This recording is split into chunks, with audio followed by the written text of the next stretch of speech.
صبر کرتے کرتے تھک گئے ہو؟ میں بتاؤں، اللہ آزماتا تو ان کو ہے نا جن سے اسے پیار ہوتا ہے۔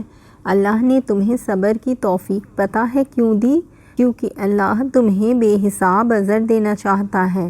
جانتے ہو نا کہ صبر کا اجر تو بے حساب ہوتا ہے۔ اپنے دل کو بتاؤ کہ اللہ جانتا ہے تمہارے دل کے کسی گہرے کونے میں چھپی آرزو کو بھی۔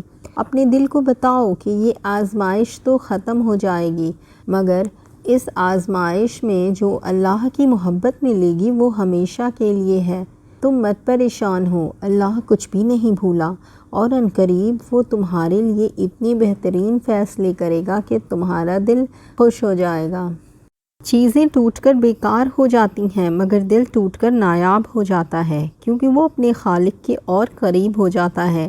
دنیا والوں سے دل لگانے کی بجائے اپنے اللہ سے دل لگاؤ۔ کتنا سکون دیتا ہے اس جگہ بیٹھ کر رونا جہاں اللہ کے سوا کوئی سننے والا نہ ہو۔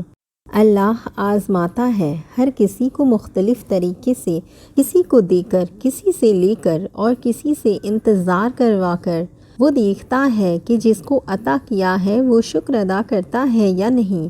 وہ دیکھتا ہے کہ جس سے لے لیا ہے وہ صبر کرتا ہے یا نہیں۔ وہ دیکھتا ہے کہ جو مجھ سے مانگ کے نوازے جانے کے انتظار میں ہے وہ میری محبت اور قدرت پہ یقین کرتا ہے یا نہیں۔ مگر یاد رکھیں کہ اللہ کسی کو محروم نہیں رکھتا، کسی کے ساتھ ناانصافی نہیں کرتا۔ بے صبرے تو ہم ہیں جو ذرا سی بات پہ اللہ تعالیٰ سے گلے شکوے شروع کر دیتے ہیں۔ وہ تو عطا کرتا ہے اور بہترین وقت پہ عطا کرتا ہے۔